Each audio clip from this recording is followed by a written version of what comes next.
All right.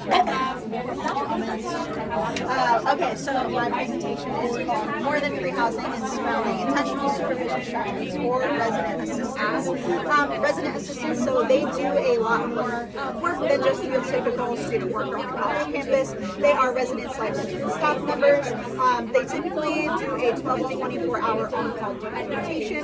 During that rotation, it is expected that residents can come to the RA if anything should arise with themselves, their personal lives, or with them. So during that moment is a very vulnerable time for the RA. They could experience traumatizing events. So really understanding what the RA role is itself, and also knowing that one of the biggest compensations for an RA is that free housing piece.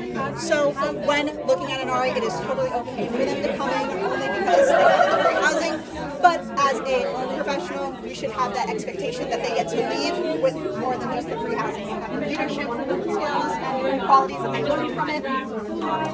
All of this is rooted in Straightforward's 2012 sense of belonging theory.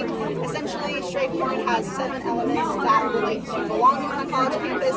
I'm specifically going to focus on belongings related to mattering. So what can we do as residents like professionals to make our students feel like they matter, feel like they belong here? So coming through some of the literature, breaking down the role of the RA, going through the past professional standards for higher education, understanding what they really do at the core of it all, impacting mentorship. So this was a qualitative study done, and it took a group of resident assistants that have been mentored throughout their career as an RA and a group that have not been mentored. Looking at them, the mentored group had a significantly higher amount of leadership capacity within them compared to the other group. So understanding that mentorship is a key role when you're supervising an RA, ensuring that you're taking a holistic approach. So understanding that the RA is more than that. They are the RA, they're also a student, they're also a human being as well. So connecting that into building capacity within your RA, so essentially restructuring a performance review process. So creating an opportunity for the RA to understand expectations, have they met them, have they not met them, going through informal and formal feedback responses, things like that. Also rooted in the ACPA and NASPA competencies, the student learning and development one specifically states to build and support inclusive, socially just, and welcoming campus communities that promote deep learning and foster student success. So overall, connecting to that belonging piece, understanding the role of mentorship, holistic approach, and building that capacity within your RA, fostering the student learning and development competency. For my session description specifically, I created 3 competencies that the residence director should follow. First one being belonging and community engagement, focusing on that belonging piece again, but also looking at it as a triage system. So the residents at the bottom, the RAs in the middle, RAs are fostering that belonging for the residents, and then you have the supervisors up at the top fostering that belonging for the RAs, overall having a triage of belonging. Holistic development and mentorship, so really being a mentor to your RAs, not just showing them resources and giving them resources, but meeting them where they're at and then taking them where you want them to go. Post-incident support and incident navigation. This is where that trauma-informed supervision can come in.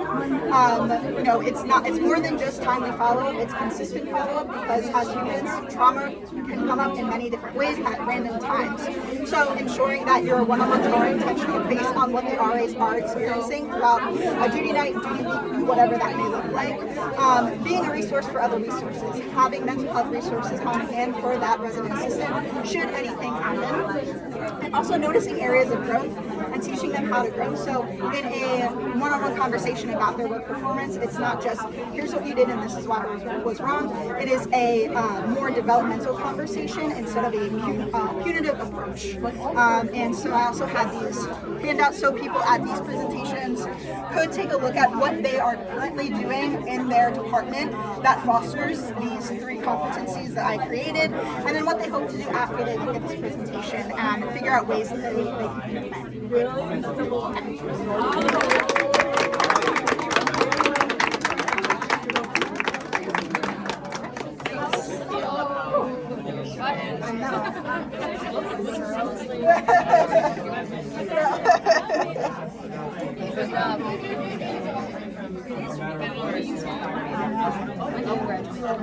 Another year, yeah, unfortunately.